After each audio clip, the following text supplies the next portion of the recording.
Так, значит, читаем апостола Павла, 7 глава, 7 стих. Напоминаю, что этот отрывок с 7 по 25 стих, значит, говорит о действии греха в человеке. Вот. И значит, здесь, в этом отрывке, апостол Павел особенно тщательно говорит о том, что виновник нашего растления, конечно же, не закон, вот, хотя это могло бы быть выведено вроде бы из его выражений предыдущих, а грех. Вот и здесь он этому вопросу очень подробно, так сказать, внимание уделяет. Что же скажем, неужели от закона грех? Никак. Но я не иначе узнал грех, как посредством закона, ибо я не понимал бы и пожелания, если бы закон не говорил «не пожелай». 7 стих. Вот итак, выражение апостола «что же скажем», как бы он подводит итог всему предыдущему. Итак, что же скажем, неужели закон это и есть грех? Нет, никак. То есть ни в коем случае. Вот. Однако вот это выражение «никак», значит, святые отцы, они видят в этом выражении разные нюансы. С чем это слово «никак» связано? С предыдущим ли вопросом, неужели от закона грех? Или с последующими, что посредством закона апостол Павел узнал грех? Сейчас на этих толкованиях остановимся подробнее. Вот. Итак, по мысли блаженного Феодорита, вот это «никак» связано, смысл такой. Не только закон не грех, вот, но я бы даже не знал, что такое грех и похоть, если бы закон мне это не объяснил. Вот. Таким образом, закон не только не учитель греха, напротив, он обвинитель греха. Вот. И как выражается святейший патриарх Фотий, закон это как бы некий педагог в таком смысле. То есть он как бы не позволял по неведению не спадать на степень бессловесных. Это первый оттенок этой мысли. Вот. Не только не учитель греха, но обвинитель. То есть, если бы не было закона, я бы не знал, что такое грех. То есть он мне объяснил, что есть грех. Ну, то есть он связывает именно со следующим, как бы, словом. Да, то есть это такое педагогическое значение. Педагогическое, да. Вот, далее, у других толкователей другой нюанс.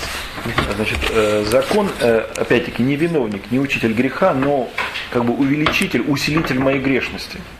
То есть он раскрыл мне понимание о том, что грешно, но сил не грешить не дал. То есть я бы и без закона все равно грешил бы, но о многом не знал бы, что оно грешно. А теперь знаю и грешу, поэтому грехи мои стали более сознательными, поэтому более виновными, так сказать, более подлежащими вине и наказанию. Вот. И, наконец, есть еще третий как бы оттенок в этой мысли, что он узнал не иначе, узнал грех как посредством закона. Иоанн Златоуст рассуждает, что закон, конечно, не учил греху и не потворствовал ему, но тем самым, что он запрещал грех, он как бы подталкивал к греху. То есть о многом я бы и не думал, и не знал бы, вот, и даже не собирался бы этого делать. Вот. Но когда закон указал мне на беззаконные дела, то о некоторых из них, о которых я прежде и не думал, стал думать, а подумавши их пожелал. Вот, а, соответственно, пожелавший склонился и стал грешить. Вот, таким образом, закон, конечно же, представлял себе, вот, то есть тут вина, конечно, не закона. Закон представлял как бы не поводом к греху, а отводом от него. Но по свойству собственной природы я из этого как бы отвода устроил повод к греху. Так рассуждает Иоанн Златоуст. То есть я использовал закон таким образом, чтобы более активно грешить. Вот так. Совершенно верно, да. И они вообще, отцы говорят, что это касается не только Ветхого Завета, но и Нового. То есть, и дальше апостол Павел об этом подробно говорит, что природа человеческая такова, что она из всего может устроить повод к греху. То есть не закон виноват. Вот, поэтому как раз он этот отрывок посвящает тому, что не в законе вина. Вот. Ну и Феофан Затворник, рассуждая кстати, от этих трех вариантов толкования, говорит, что ближе всего как бы первый вариант понимания, то есть закон объяснил, что есть грех. Вот, поэтому, так сказать, третий вариант тоже недалек от истины, вот, по той причине, что примерно такое же мнение высказывает блаженный Феофилакт. Сейчас о нем скажем. Вот, в этом стихе еще, так сказать, непонятным является вторая половина стиха. «Я не понимал бы пожелания, если бы закон не говорил «не пожелай». Вот, но ведь пожелание жило и до закона. Вот. Иоанн Златоуст рассуждает, значит, в славянском не пожелание, а похоть слово использовано. Вот. Иоанн Златоуст рассуждает так: если бы человек не знал похоти, пока не получил закона, то от чего бы случиться потопу? За что бы сжигать Содом? В каком тогда смысле говорит апостол Павел о похоти? В том, что хотя и до закона жившие знали, что грешат, но узнали то обстоятельнее, когда объявлен закон, а потому все время стали подлежать большему осуждению. Вот, а блаженный Феофилакт в целом в этом стихе выделяет такую мысль, что как бы с дарованием закона страсти усилились, рассвирепели. Вот, он говорит так: знали, говорит, и тогда, что грех и похоть зло, но тогда пожелание не было так усилено. Вот, то есть, по его мысли, произошло некое еще изменение в человеческой природе во время дарования закона. То есть страсти стали нападать на человека сильнее. Может быть, потому что человек как бы получил более сильное оружие для борьбы с ними, до этого жил в более таком простом состоянии. Может быть, с этим это связано, он не объясняет. Вот, но, по всей видимости, это вот ход его мысли такой.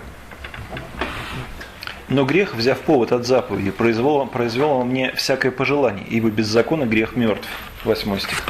Вот, и так выражение «грех взял повод от заповеди», ну, более-менее уже стало понятным. Но в каком смысле апостол Павел говорит, что без закона грех мертв? Что это означает? Очень непонятное выражение. Вот, значит, по мысли Феофана Затворника, здесь как раз вот следует продолжение той идеи, которую высказал блаженный Феофилакт, что грех лежит во мне, то есть он присущ мне, вот, но лежит как будто мертвый, пока не слышит закона, который, так сказать, высказывается против него. Вот, но как только он слышит этот закон, тотчас пробуждается. То есть мертв в том смысле, что спит. Вот закон во мне как бы спит, но как только он слышит закон, так сказать, грех во мне спит, но он просыпается. В таком смысле слово мертв. Мертв как спит. Вот, и Иоанн Златоуст по поводу этого стиха очень такое глубокое рассуждение выдвигает, высказывает. Значит, мы сейчас вот его поподробнее разберем. Ну, во-первых, он говорит так: видишь, что апостол Павел снял вину с греха, вину с закона. То есть грех, по мысли апостола, а не закон, увеличивал вот это пожелание, похоть. Вот, то есть вышло как раз противное тому, чего желал закон. Но это доказывает не злокачественность закона, а только его слабость. Это первое. Вот второе, что говорит Иоанн Златоуст по поводу этого стиха: что из того, что грех получил повод посредством закона? Вот из этого ничего не следует. Не следует вывод о злокачественности закона. Он говорит, что худому человеку и добрые приказания служат часто поводом сделаться порочнее. И как пример приводит Иуду, вот, которого дьявол погубил посредством ввергнув его в сребролюбие. Вот. Но то, что Иуда погиб, виноват был не ящик с деньгами, который он носил, а его страсть к деньгам. Вот, то есть причиной погибели явился не денежный ящик, а худое расположение воли, как говорит Иоанн Златоуст. Это второе. Наконец, третье, что говорит Иоанн Златоуст, очень важная мысль. Вот, он говорит следующее, что в конце концов, и когда мы размышляем о том, о чем здесь говорит апостол Павел, нужно принимать во внимание не одни слова, а причину, которая заставила апостола эти слова сказать. Вот. Его речь направлена не против закона, скорее, а против упорства иудеев, которые за этот закон держатся. Вот. Потому что если рассуждать последовательно, то то же самое, что он ставит в вину закона, что он дал повод греху, то же самое можно сказать по поводу Нового Завета. Вот. Потому что и в Новом Завете есть масса вещей, которые человек может извратить и использовать в повод греху. И об этом, кстати, говорил сам Христос. Вот. Евангелие от Иоанна, 15 глава, 22 стих. «Если бы я не пришел и не говорил, то не имели бы греха, а теперь не имеют извинений в грехе своем». Вот, то есть, по сути дела, то же самое происходит. Вот, и более того, Иоанн Златоуст говорит, что не только Новый Завет, но то, что говорится о язычниках, которые как бы не имели писаного закона. Они видели этот прекрасный мир, который мог дать им познание о Боге, но они извратили это. То есть здесь происходит, по сути, то есть апостол Павел направляет смысл не против конкретно закона, а против греха, который может извратить все, что угодно. То есть дело в злой воле человека. Вот. Ну и, наконец, Иоанн Златоуст последний, четвертое, что он говорит в этом рассуждении. Спросишь, какая же польза в законе, если страсть им только усилена? Никакой. Вот, напротив, еще больше вред. Вот. И он говорит, так вышло, но не закон в этом виноват, а виновата беспечность принявших закон. Иоанн Златоуст. Это все его мысли, да. Большой отрывок из него. Можно еще раз повторить? Да, он говорит, что какая же в конце концов польза в законе, если страсть только усилена? Никакой. Вот. Только вред. Вот. Да. Но так вышло не потому, что закон виноват, а потому, что как раз принявшие закон беспечны были. Я жил некогда без закона, но когда пришла заповедь, то грех ожил, а я умер. И таким образом заповедь, данная для жизни, послужила мне к смерти. 9 и 10 стихи. Вот, ну, во-первых, предварительное замечание. Конечно, нужно понимать, что апостол Павел здесь говорит не о себе лично. Я жил некогда без закона, он о себе сказать не мог, потому что он был от рождения иудей, жил в законе. Здесь он говорит вообще о природе человеческой вот, на протяжении всей человеческой истории. Что некогда до принятия закона человеческая природа жила без закона. То есть я в этом и следующем отрывке до конца главы нужно понимать не лично об апостоле Павле. Итак, смысл тот, что апостол Павел говорит, что пока не было закона, грех был как бы мертв. Вот, а я был жив. Но как только пришел закон, грех ожил и стал жить, а я умер. Ну и объединяя как бы мнение святых отцов по поводу того, что означает грех мертв, то есть это либо как бы не осознание греха или неясное его осознание, или как бы недейственность греха, не в такой степени силу греха. Вот. И в противность тому смерть человека, о которой он здесь говорит, вот, точнее смерть его души, это как бы состояние греха, делание греха с сознанием, с ясным пониманием того, что это грех.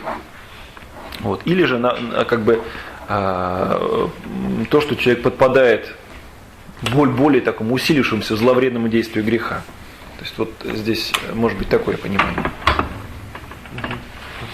То есть в принципе святые отцы говорят примерно об одном и том же, просто как бы разные нюансы выделяют. Да. А смерть это вот грешить сознанием? Сознание. То есть если до этого как бы грех мертв, то есть я его не знаю, потому что он спит. Или он еще, так сказать, если Феофилакта вспомнить, он ослаблен. Вот, то теперь, когда человек умирает, то есть я стал грешить, сознавая. Вот, или грех, наоборот, возрос в своей силе, а я умер по причине его усиления. Вот, то есть, но смысл примерно тот же самый. Понятно. Вот, ну, Феофан Затворник, чтобы объяснить как бы ход этого умерщвления человека, берет для ясности понимания совесть. Вот, то есть пока закона не было, совесть была спокойна. Вот, она потому что не сознавала беззаконности дел, которые делала. Вот, но когда закон раскрывает, так сказать, всю глубину беззакония, совесть уже не может быть спокойной в принципе. Потому что природа совести в том, чтобы всегда стоять за закон Божий, за правду. Вот, и таким образом совесть поднимает свой голос и начинает человека мучить. Вот, и поскольку человек, есть закон, нет закона, остается все, так сказать, в том же порядке своей жизни, остается, так сказать, ход действия остается тот же самый, грешный, вот, то плюс ко всему добавляется еще непрестанное томление совести. Вот, человек как будто изнутри разлагается и умирает. Потому что внутри его происходит разлад между тем, что надо делать и что он делает на самом деле. Вот, и в 10 стихе здесь использовано слово, которое вот в русском отсутствует, и, наверное, в японском есть, что оно как бы означает неожиданность того, что произошло. Вот, я умер. И вдруг обнаружилось, что заповедь, данная для жизни, послужила мне к смерти. В славянском «обрейтесь». То есть как бы внезапно, неожиданно оказалось, что та самая заповедь, которая дана мне для жизни, послужила мне к смерти. То есть причина, опять-таки, апостол Павел в этих словах снимает вину с закона. Причина была вовсе не в законе, что я умер, а в грехе. Но следствие было то, что закон не послужил мне, так сказать, никакой пользы от закона не было. Напротив. Потому что грех, взяв повод от заповеди, обольстил меня и умертвил ею. Здесь объясняется, каким образом именно грех взял повод от заповеди. А как именно? Через прельщение, через обольщение. То есть грех представляет дела, которые противны заповеди Божьей, в таком свете, что человеку кажется, что это гораздо лучше и гораздо разумнее поступать против заповеди, нежели по заповеди. В этом состоит суть обольщения. «Посему закон святый, заповедь святая, праведная и добра». 12 стих. Вот таким образом апостол Павел делает вывод, что вовсе не заповедь является, так сказать, причиной того, что я умер. Вот, а грех, который живет у меня, заповедь же и закон святый, потому что даны от святого Бога. Хоть и не послужили они как бы никакой пользы в борьбе с грехом от них не было, но сами по себе они святы, потому что они обнаружили грех. Вот, и здесь вспоминается опять-таки выражение Иоанна Златоуста и других отцов, которые говорят о лекарстве, которое как бы выводит заразу наружу. То есть то, что скрывалось внутри человека, выводится наружу. Вот смысл закона в том-то и был, что человек познал, что такое грех, познал глубину своего падения. Вот, и все это, безусловно, апостол Павел, цель его, чтобы подтолкнуть иудеев от закона к благодати, от того, за что они держатся, к Христу. Вот, хоть и закон и свят, апостол Павел не укоряет закон, но силы в нем никакой нет. Нужно быстрее обратиться к Христу, чтобы бороться с грехом. Потому что и грех извращает любое доброе дело, если нет специальных как бы, сил, которые даются для борьбы с ним. Итак, неужели доброе сделалось мне смертоносным? Никак. Но грех, оказывающийся грехом потому, что посредством доброго причиняет мне смерть, так что грех становится крайне грешен посредством заповеди. 13 стих. Так апостол Павел делает вывод, что не закон причиняет смерть, а грех. Что именно под грехом здесь понимается? Иоанн Златоуст определяет так. Грех – это беспечная воля, стремление к худшему и развращение сердца. Вот в этом заключается причина всех зол.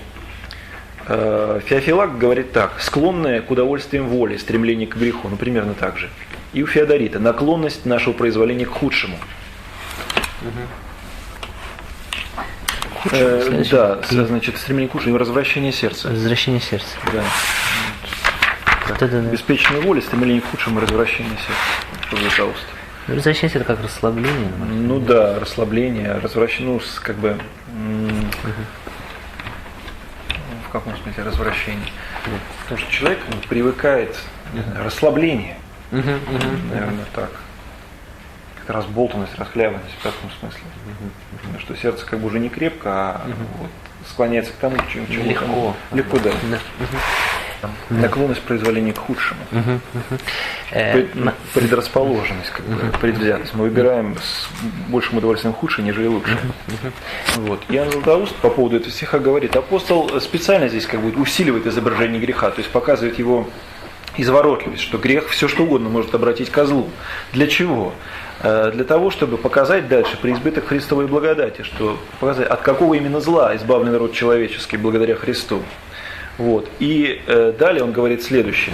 «Не смотри на то, что принявшие закон сделались хуже, но прими во внимание, что закон не только не хотел усилить зла, но напротив старался пресечь зло до него бывшее. А если и не в состоянии был совершать, то увенчай за расположение». То есть, хоть закон и не смог это сделать, но, по крайней мере, пытался. Поэтому закон даже хотя бы за это стоит похвалить. Но дальше он говорит, но тем с глубочайшей преданностью повернись перед Христовым всемогуществом, потому что Христос, столь разнообразное и непреоборимое зло, исторг с корнем и истребил. Вот. И таким образом апостол Павел постепенно подводит нас к мысли, что слабость закона была в том, что он противостоял некому иному закону, который живет в нас и который оказался сильнее того закона, который был нам дан. Но об этом он рассуждает в следующем отрывке, об этом в следующий раз будем говорить.